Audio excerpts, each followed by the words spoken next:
everybody, and welcome to Olivia's Book Club, the podcast. We are into 2022, and it is exciting time of year because we get to talk about a new release from one of everyone's favorite writers, Colleen Hoover. Reminders of Him is out now, and Colleen is joining us. Colleen, thank you so much for being here to talk about this year. And this book is just so beautiful and so much everything. Fill in the incredible blank. It gives you all of the feeling and so much heart and heartbreak and all of it. So can you talk me through, first of all, for our listeners, what this story is about?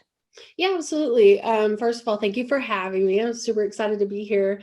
I wrote this book at the beginning of 2020 or end of 2020, beginning of 2021. So, the world was on fire. I think I was in a mood and I was like, I'm going to write. Well, actually, I wanted to write a romantic comedy. I sat down and I was like, I'm going to write a funny book. Let me tell you, it did not go that way. It's probably one of my saddest books to date. But I just had this story in my head for a while about this young mother trying to reunite with her child. And that subject just really pulls at my heartstrings. So I finally sat down and wrote it. I think I was just kind of in that kind of mood. I think it is hilarious to have sat down with any intention of a romantic comedy. Something else took over and you had a very different story to tell. Absolutely. It is for anyone, and I don't think a reader would even need to be a parent to be able to connect so deeply to this story. But what Kenna is going through is just gut-wrenching for any mom, especially, to read. I mean, being a parent is really the ultimate love story. That person that you will give anything for, that all judgment goes out the window. I mean, that is the real love of your life, are children. And so to have a relationship be impacted, separated, controlled by others is just so heartbreaking.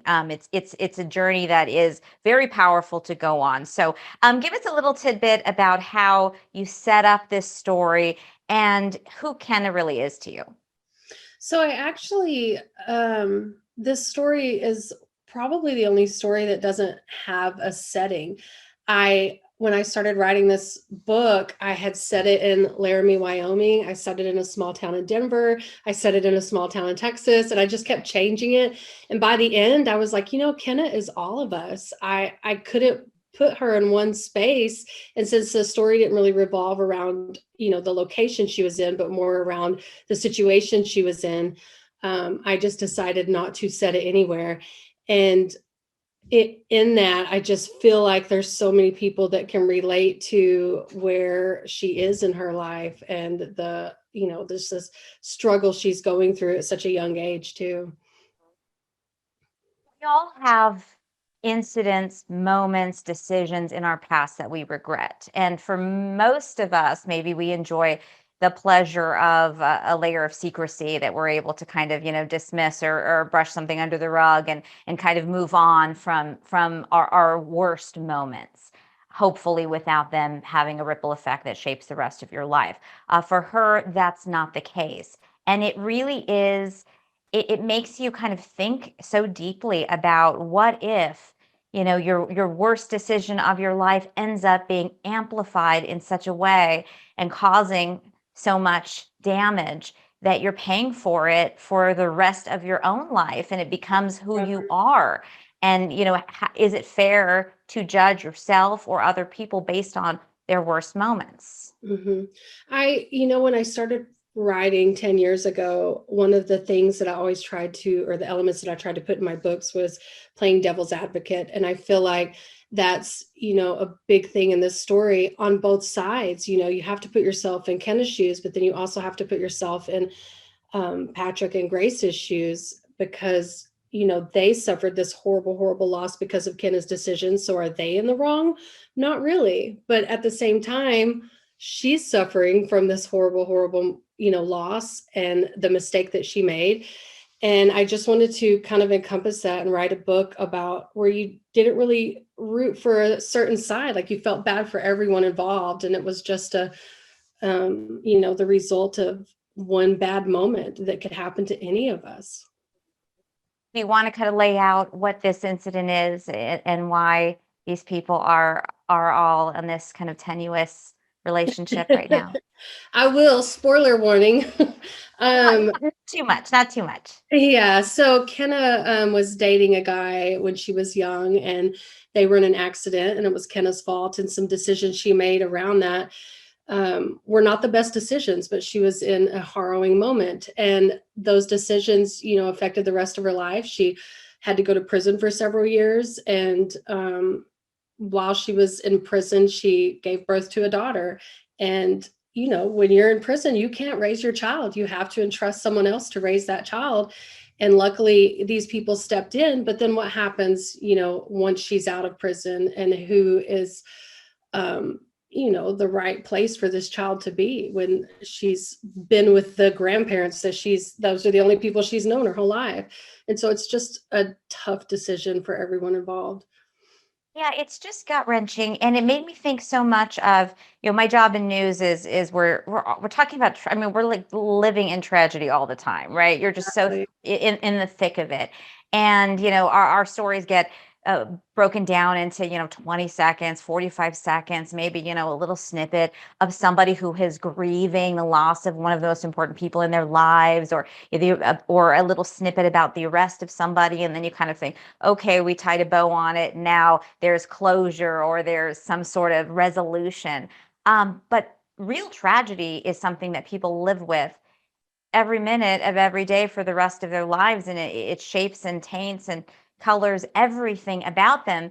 And as you so beautifully explore in the book, there are people who are in pain and who are victims of a circumstance all around, even those who are to blame for something terrible happening. Right.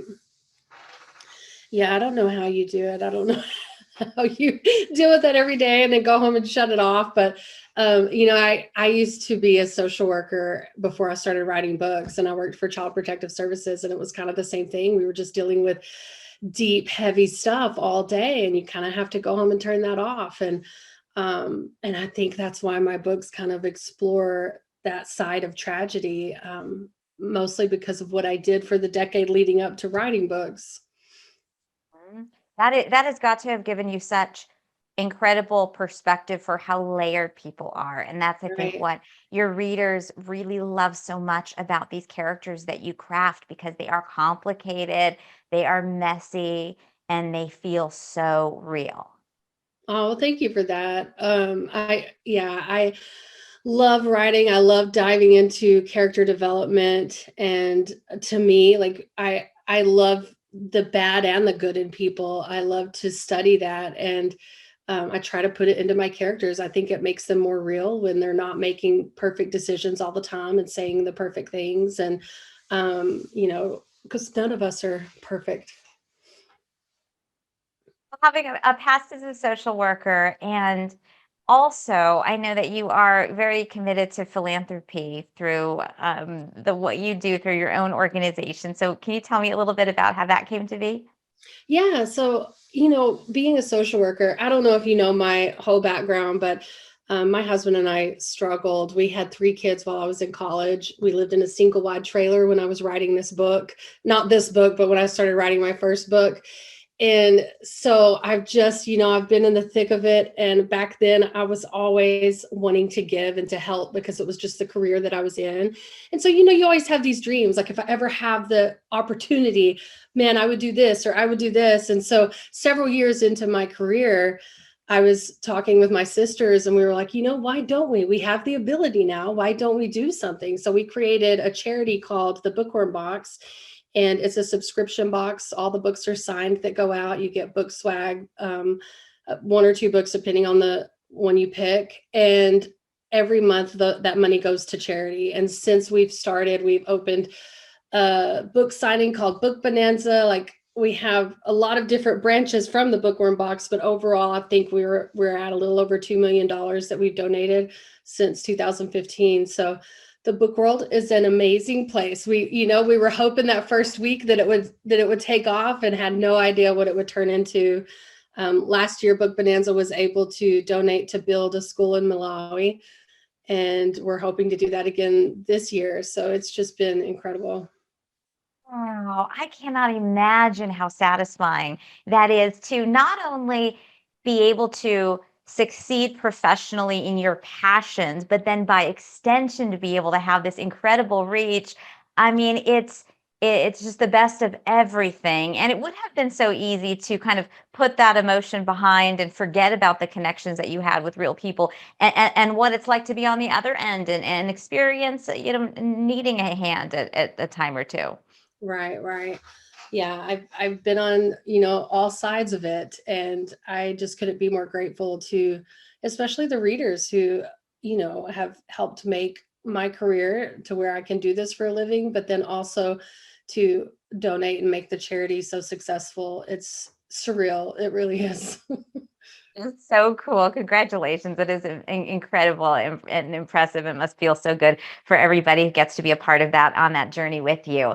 I got to let's talk about your fans because you in particular have a book community that seems to be like unlike any other. I mean, it is the connection that you have built with your readers is out of this world. How did it start?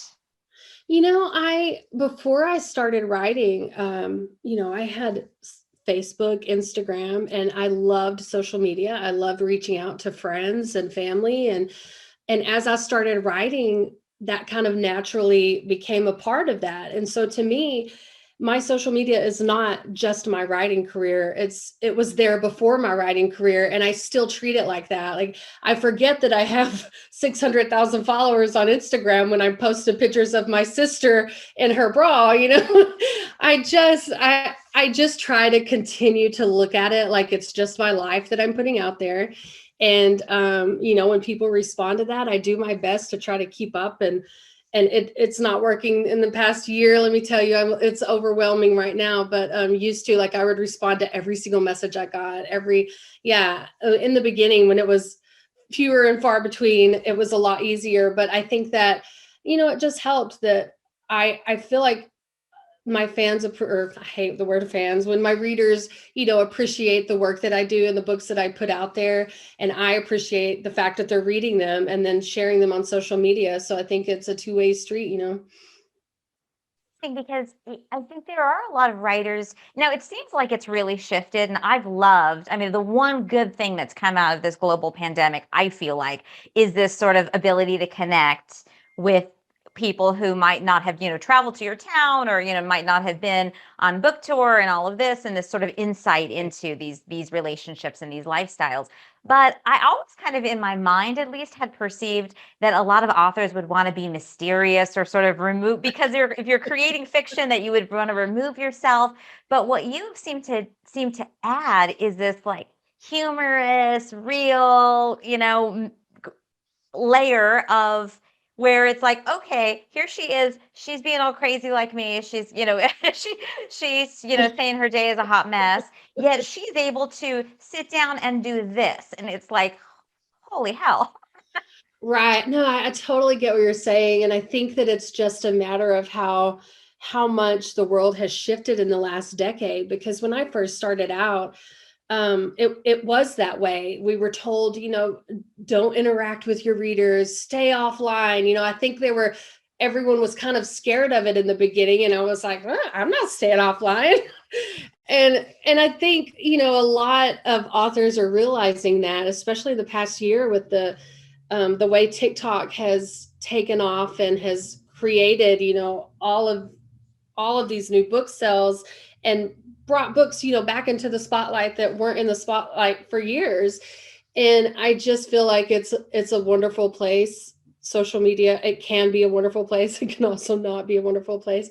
But I think if you go about it the right way and in the positive way, that it can really, really help someone's career. But at the same time, I think this is just part of life now.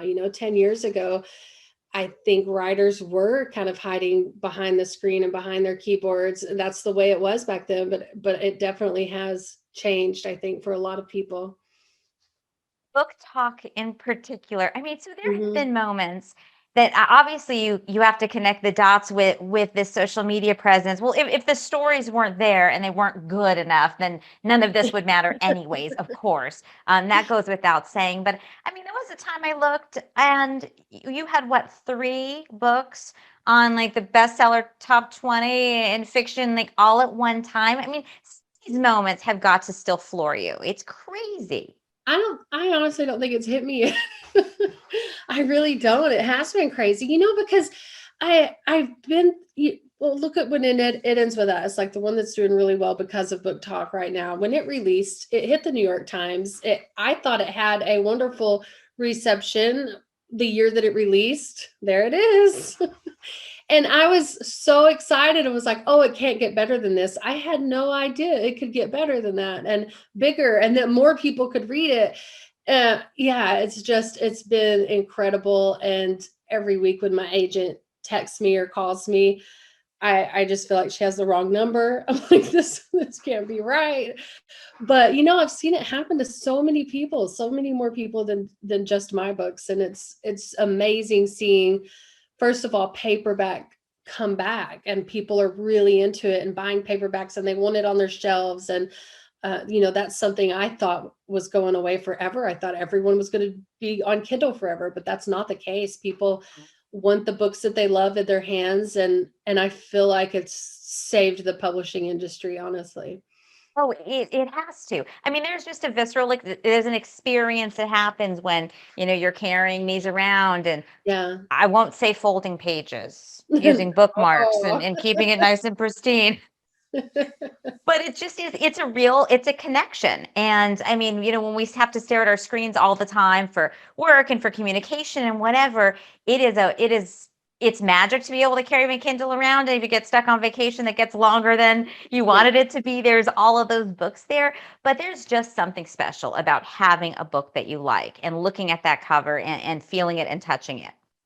Yeah, absolutely. The Kindle is convenient, but there's nothing like holding a paperback. And honestly, before TikTok, like my paperbacks were not in stores. I was not a paperback seller. I sold probably 95% of my sales were Kindle for my whole career until this past year. And now I would say it's flip-flopped. I think that probably 90% of my sales are paperback. And I don't know if it's like that for all authors or just like what TikTok has done for authors and paperbacks.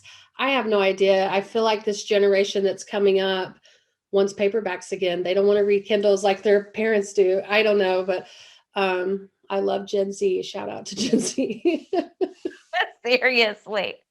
When you first said, okay, I'm going to go on TikTok too, what was the first thing that you were like thinking, okay, I'm gonna do with this? I mean, do you remember like some of your first? Well, I remember I got on TikTok. I've been on TikTok for like 5 years. Like before it was Wow. TikTok, back when it was, I think it was called Musically. I Uh-huh. like to go and secure my name on new platforms just in case I use them in the future. So I've been on TikTok for several years. Every now and then we'll post a video, and maybe had a few hundred followers. Like there just wasn't a lot of people on TikTok that even knew who I was. So it was different. Instagram was where all my followers were. And something started happening at the end of 2020, I would say. And every time I would go on TikTok, I'd have more followers and more followers. And it eventually started jumping by 10, 20,000. And it was just other people sharing my book. And I think that that's something that some people think that it was me that helped promote it on TikTok. It wasn't me at all. I never posted about my books until they started getting big on TikTok, and I was like, well, I guess I better post something about my books. But yeah, I had nothing to do with it. It just started happening while I had the app, and I was kind of watching it over a few months and seeing it slowly build and build. And then I started seeing people share videos about my books, and I would, put them on Instagram and be like, look at this. But yeah, it happened organically, and I got to see it because I was, on TikTok before it started happening. So that was really cool. It's like, hey, some fools have to pay for publicity and advertising, and look, you're just getting it for free. It's been a crazy year. I think too, like Kendall and Kylie Jenner both posted one of my books. And I was like, oh my gosh, that kind of advertising, like you can't buy that. It was crazy. I woke up one morning and my phone had like hundreds of messages from friends and family that had seen it before I did. So yeah, there's definitely been some days that were just crazy. Yeah, that's like millions and millions of dollars worth of Right. of exposure. When you sit down now, I mean, and what I think is so intriguing about you is just that you seem to not be confined by any rule book or playbook. I mean, certainly your industry is changing and evolving, but you've done the self-publishing, the big publisher, gone back to do some alternatives with Verity. How do you navigate all of that? And I mean, is it just now because you know that you've got just, I mean, you're just this machine that is this, you can probably make your own rules. So I mean, You know, what do those conversations go like, okay, now I'm going to self-publish again because I'm doing something different. it's absolutely dependent on my mood and what makes me happy at the moment. I'm not kidding. So, Sign are you, by the way? What astrological sign are you? Sagittarius. Okay. I I I try to keep my happiness number one and the least amount of stress in my life as possible number one. And I've been doing that since day one before anyone knew who I was. Like I have made every decision to try to keep myself from feeling like this is a job. And so I have gone back and forth a lot with between self-publishing and indie publishing. And it was simply because, maybe I wanted to be in charge of everything and I felt like in the mood to control all that. And then sometimes I'm like, oh, I don't feel like doing that. I think I'll see if I can sell this book to a publisher. But then I do things like I've signed a contract recently that I refuse to let them pay me yet. I was like, no, don't pay me yet, because then that will put stress on me and I'll owe you this book. So don't pay me. I will see if I'm in the mood to write it. And then if I write it, I'll take payment. And so, just little things like that won't put stress on me and won't make me feel like I have deadlines and that this is a job. And I'm just very fortunate that my career has built up in a way where I can make those decisions. But yeah, I have no rhyme or reason to it. Just whatever I think will be the least stressful. Incredible. And that's something that I think hopefully anyone in any industry that they're in can take a little piece of. I mean, there's moments that we can kind of take control of, and there's things, I'm one of those people that just stresses out over everything. And there's, times when you go, I know I could probably dial it back, and you're causing your own chaos, and I mean, that's an incredible approach to life in general. Yeah, yeah. And I think a lot of it is because I am very disorganized and chaotic, and it's hard enough to keep all of that organized. So I just embrace that side of myself. I don't try to change that side of myself, and I, kind of work around that. And so whatever will help me continue to be able to be disorganized in an organized way, I go for that. Don't change a thing. It's working for you. You got all these characters up here. I mean, of course you can't be Right. totally organized out on the outside. Too many people. Absolutely. Yeah, I feel sorry for my husband and kids. Sometimes they'll have full on conversations with me and I'm not in this world at all. I'm nodding and responding. And then an hour later, I'll be like, what? What are you talking about? Did we have that conversation? um, when an idea for a book, like for example, Reminders of Him, first comes to you, you said this one, no setting. You were thinking about the person or the feel or the sense of loss or what they're looking for. Do you see an incident? Do you hear a story? Where do your books usually come from? Is it one character? Do you know where it's going, or does it kind of take you on a journey? How do you go start to finish? That really all depends on the book. Sometimes I'll have a character in mind and I'll build a story around that. And then there are sometimes I have a scene in mind that I would like to see in it happen in a book, and I'll build a story around that. Sometimes I sit down with no idea where it's going to go. I do a lot of I want to say outlining, but that makes me sound organized. It's not outlining what I do. I write down what I want to write in a book. I'll, like in chapter 1, I want the character to do this and I want this to happen. And sometimes my outlines like that are longer than the books themselves. I'll write scenes, I'll write conversations, and my outlines are a mess. But I've noticed the more that I write, there will be something that I'll use from that. I could write for days and days and end up only using one paragraph of what I wrote, but that will then turn into the book that I'm hoping to write. And so I think for a lot of people that sit down to write, when it doesn't happen in like this perfect linear fashion, they think, oh, I can't do this. But what I've learned is to just not be so hard on myself when I'm writing and not feeling it, because eventually something will come of that little thing and I'll use that and it'll eventually turn into a book. Mhm. Do you ever do like audio notes for yourself, or are you computer, or you're writing down is this everywhere? Is this all the time, or is this only when you've said, okay, I'm going to sit down to write? I'm normally strictly a notes app person, the notes in my phone.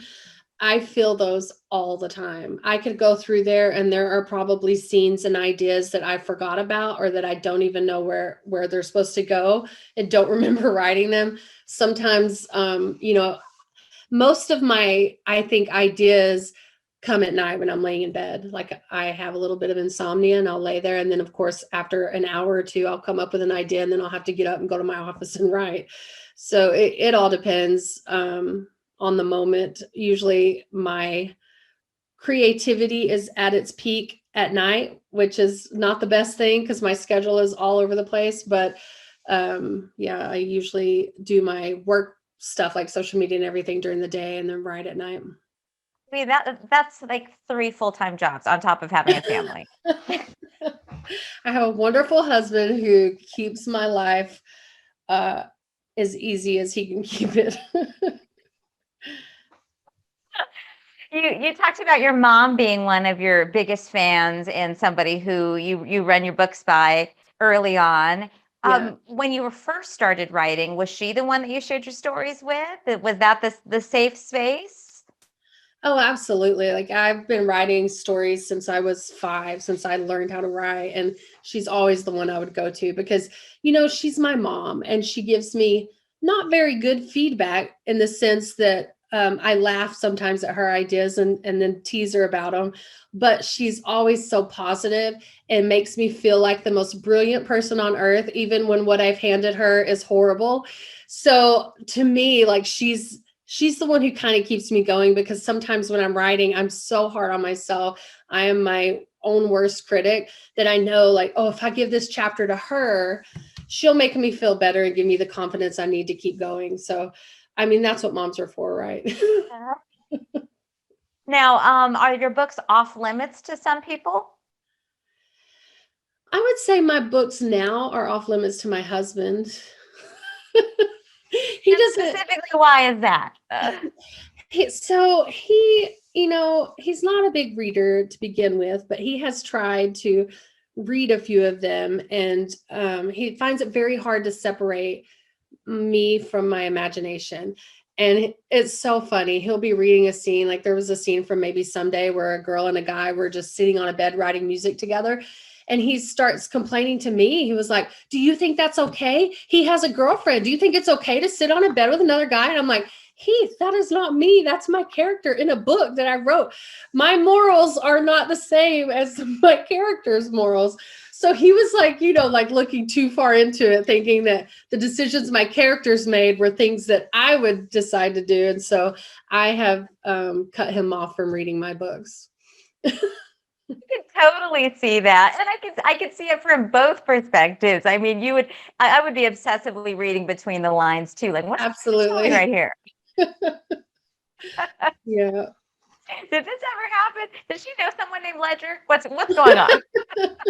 Who's Right. Ledger? Just tell me. I actually in Verity used Heath as a kind of a muse for Jeremy, because Jeremy feels that way about Verity's writing. He's like, how can she write these awful things and be a good person? And it was very hard for him to, put her in the shoes of her writer. And so Heath is the same way. And he absolutely is Jeremy, Well, except for for the those of us whole, who don't have that murder creative gift. aspect. Yeah. It's really hard to, yeah, it's really hard to imagine how all of these things can be floating around someone's brain when we can't come up with anything that's not completely based upon what happened to us yesterday. Oh, absolutely. I've gotten a little bit of, comments here and there from friends who've known me my whole life. And, they'll say, when did you live in Michigan? Because I had a book set in Michigan, and I would be like, I've never lived in Michigan. It's a fiction novel. But then when I wrote Verity, I think I scared people because they were like, wait, if that's in your head, what else is in your head? Yeah, people with imaginations, I guess, can be scary to other people. Scary and entertaining and fascinating, thank goodness. Verity was obviously a new experience for you, and switching things up in terms of the types of stories that you're telling. And it's wildly successful and super compelling and great page turner and full of surprises, and had people, I mean, books groups on Facebook dedicated to just discussing it. I mean, so all of that is just like, does it then liberate you even more to try to go down a different path with some other storytelling or genres that you hadn't touched before? Or does it sort of, I don't know. Does it I feel change how like you approach stuff? I am very, very grateful that that book was received the way it was, because going into it, I didn't think it was. When I was writing it, I was warning my readers, like, this is different. It's not, the usual romance I write. And I did not think that that it was going to do well. I wrote it for fun, and I thought it was just going to be this fun little side project while I was in the middle of romance novels. And it turned into probably one of the most successful books I've had. And so, yeah, in a sense, it does feel like, okay, well, my readers supported me in that, so I can then go and do something else, and hopefully they'll support me. But the truth is, since the beginning of this, I have never paid attention to genre. I've never written to kind of please a certain crowd or a certain audience. I write the stories that I feel like writing. And that's one of the number one things that I try to hold true to myself for this career, is that I want to write what I want to write. I don't want to write what's trending. I don't want to write what I know people want from me, because I know that if I'm not 100% into it, the readers are going to know that. And so it has made me appreciate that my readers have followed me into that, and I've gained new readers from being in a different genre. But, even if it would have bombed, I would still write what I feel like writing, whether it was romance or not. So I just think that's an important thing for any writer to, because trends change. What's popular when you start writing your book is probably not going to be popular when you finish. So the most important thing, I think, is to write the book that you want to read. That is the best advice. Do you step away? One thing I always wonder about with writers is I love to consume books, and then I imagine if I ever had the nerve to sit down to try to write, I'd be afraid that I was just ripping off everything I had just read. So do you step away from reading other fiction during a time, or Yes. because you are so well developed in your storytelling, you don't have to worry about that stuff? Oh no, I still have just as much angst and stress going into each book as I did with my first one. I don't feel like it gets easier. I feel like it gets harder for me. And so I do not read while I'm actively writing a book, because one, I do feel like, oh, I might accidentally take something that I've read casually and put it into my own book. But two, it puts me in such a bad mood to read other people's writing while I'm trying to write a book, because I think everyone's so brilliant. I'm like, what am I doing? I need to quit. I need to find a new career. I can't write like this person. So it really messes with my head while I'm trying to write, reading someone else's writing, because I start to compare their abilities with what I feel are my lack of abilities. And so it just, yeah, makes it very difficult to write.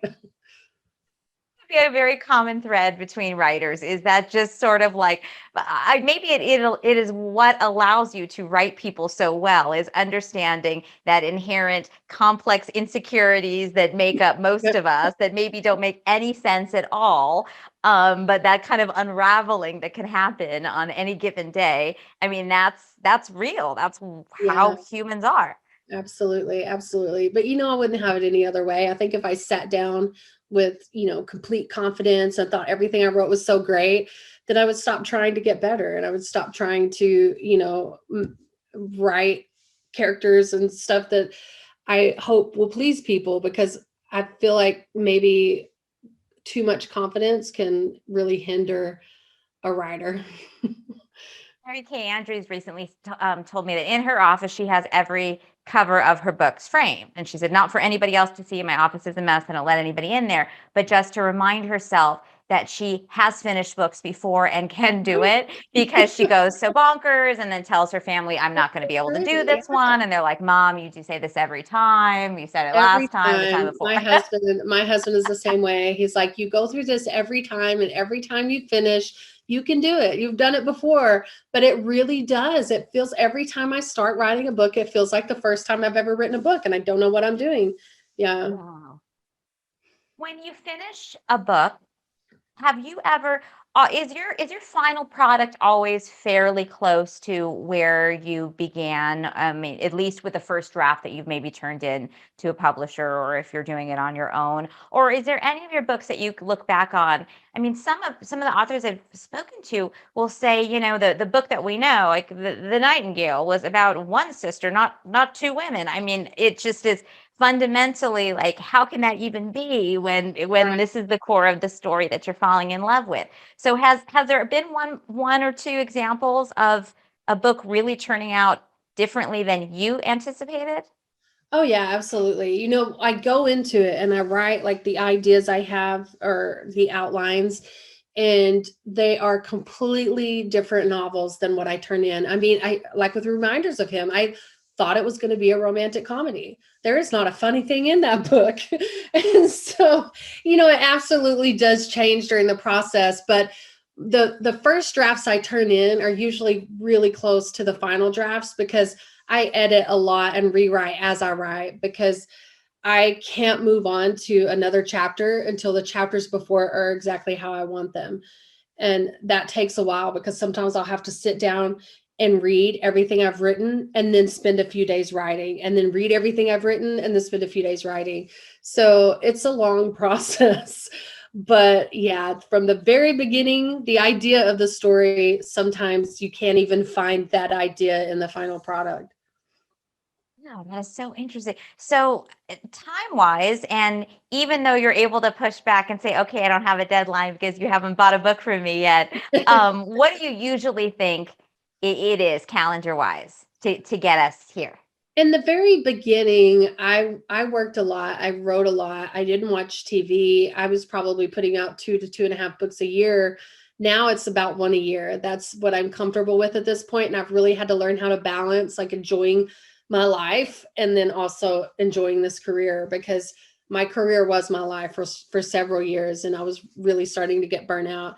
So one a year is a good pace for me. It usually takes probably 6 months to write the book. And then I'll spend 6 months recovering and watching TV and just doing like interviews and stuff. Anything that doesn't have anything to do with writing, that's what I'll focus on. So, yeah, it's about a 6 month process for me. It's wild for you when you run into fans now, especially because they see you on social and they know you, and if they love your work, I mean, do you is that an experience that you have gotten used to? Yeah, I don't know. I feel like it's like I'm running into a friend, like someone is like, "Hey, I know you." And to me, there's nothing weird about it. But I try to convey that to my readers. Like, if you see me, come say hi. Even if I'm eating with my family, like, I love to know that there are people out there that read my books.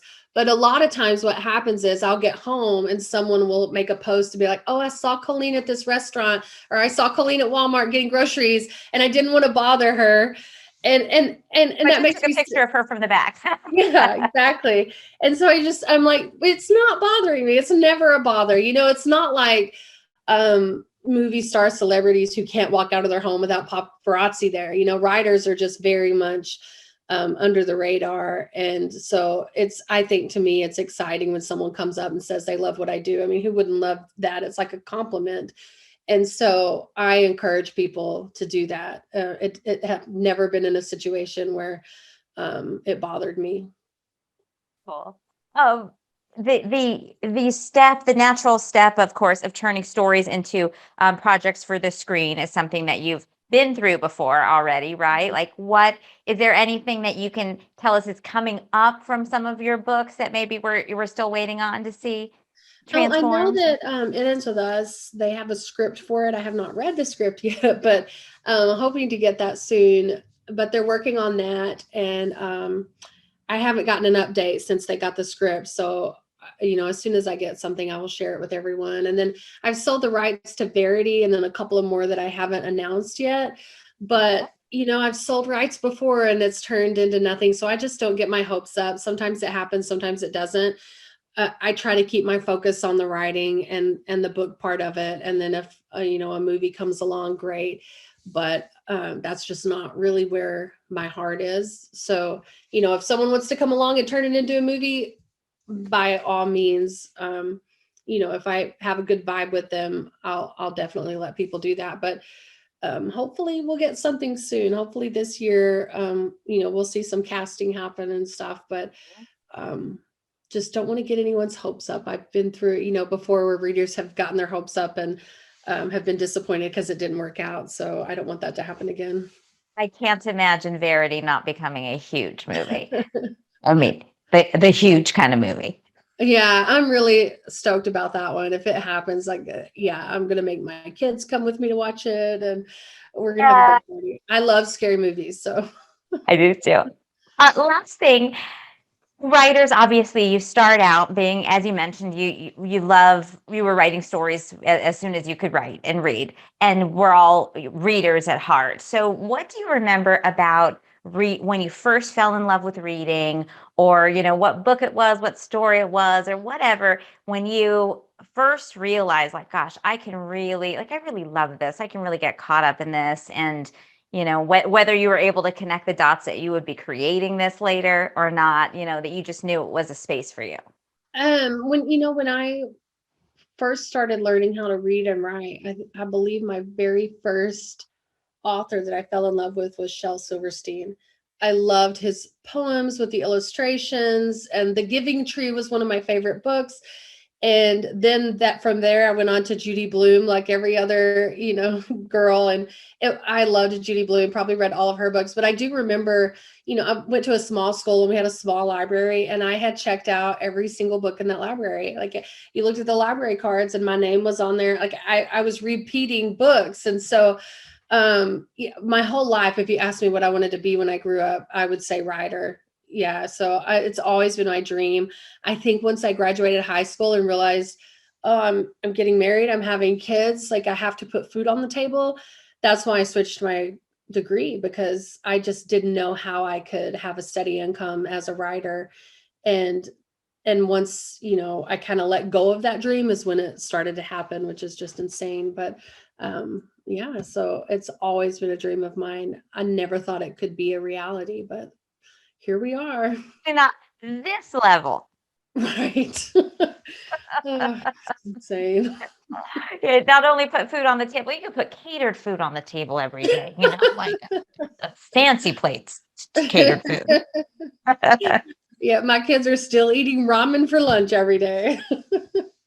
When you put a book out into the universe and it's as well received as yours are, how do you celebrate? What's your happy dance? What's your splurge? What's your way to mark the I occasion if should something's a have hit? one, right? I don't. Like, usually, you finish a book and then it's 6 months to a year before it releases.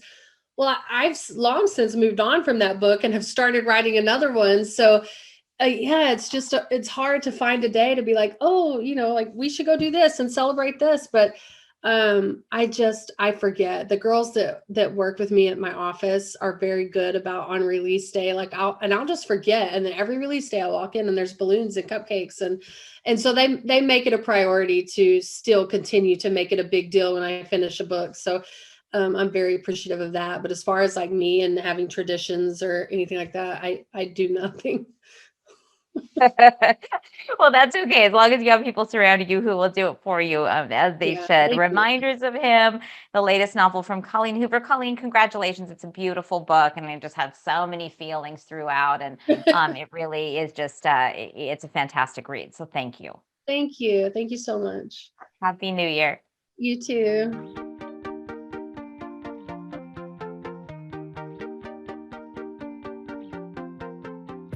Just finishing up with Colleen Hoover talking about her new novel, Reminders of Him. And it is time for a long distance moment with Margaret. Mm, Margaret in yes. California, I'm in Arizona. And we love Colleen Hoover. And it's no surprise that just magic has happened around her books. And everyone is diving into, as she mentioned, like her back catalog. And these books are like hitting, the top 10 or top spots on the fiction list. They came out years ago. Oh yeah. I I remember reading It Ends With Us, and that it was having a resurgence at that time, and that was several years ago. And just even the last couple of months, that book has picked up insane speed. I actually gave it as a Christmas gift this year for somebody who had put it on their list, and they didn't realize how long ago that book actually came out. So she was thrilled to get it. I was thrilled to give it. It was really great. And I'm so glad she's having that resurgence. She's so cool. She was so fun to talk to today. And you feel like this is kind of quintessential Colleen Hoover, right? I mean, if you're introducing her as an author to someone, this is. Oh yeah. Well, and as I say about that book, it like breaks you apart and puts you back together. Mm-hmm. It's so good. And I think that's just like so quintessentially her. Verity was, a completely different genre for her, but she's narrowed in on that, heartbreaking real life, and then trying to put you back whole again. Mm-hmm. Just a little bit, because that beating raw heart is out there exposed. And that's definitely Reminders of Him, especially because it has to do with motherhood and kind of that being taken from or separated from your true love in the most natural kind of base sense, how painful that would be to want to be with your child when you couldn't be for any given amount of time. So it's really good. I know that you're going to love it. I don't think that you got a chance to read it yet. So this copy shall be destined for you. There's a lot of authors that we've talked about that you want to end up revisiting their other books because you come across something. Of course, you binged Jojo Moyes during the pandemic. Yes. Well, and it's funny, when we talked to her, she was having a little bit of a resurgence on her books as well. And honestly, I think TikTok has been a big help in that. And I think just the pandemic really helped to lift people out of the slump of not reading. And so they had the chance to go back. And I think Jojo Moyes definitely had a similar resurgence for her books. And you've been looking at, so you just read a book that was, who is it that had just, not a brand new one, earlier in 2021? So Richard Osman had come out with The Thursday Murder Club. And while he doesn't have a big backlog of books, he is a British writer for TV. And so I was really excited when his second book had come out. And I just finished reading that, which is The Man Who Died Twice. And it's a second book of the Thursday Murder Club. And as I've said before, the Thursday Murder Club is a group of senior citizens at a senior living facility, and they get together and solve murders on Thursday nights. That's when they get together. So the second book was really great. And he takes you right to the very last sentence, just like Colleen Hoover, just like Jojo Moyes, to the very end. And I loved it. Oh, I love that. Okay, that's very interesting. You and I are also going to be, I assume, reading the same book upcoming, Project Hail Mary. You haven't read it yet, right? I have not read it. It's not my typical genre, but we both said, let's hop out of our genre. Let's get it going. And I do a lot of audiobooks, and I know that you really want me to slow it down this year, but maybe we'll do that in the second half of 2022. But I went to request it on the library, and it was only available in ebook. So I was like, I guess I'll be reading that one instead of listening. Yeah. But well, it's funny because it's not our genre, right? So sci-fi, definitely not. And I was like real nervous about it. I have not started it yet, but my husband has, and is like, wait a second, this hooks you from page number 1. And even some of the reviews are people who we love to read who write different genres, like, for example, Taylor Jenkins Reid, who is like, this was like propulsive, and I couldn't stop thinking about what was happening with this guy from the second I started this book. So I'm kind of excited that it's going to be like a little like gentle handhold into sci-fi for those of us who are kind of not usually wanting to go there. It's funny because like I said, I need the gentle hand holding for sure with sci-fi.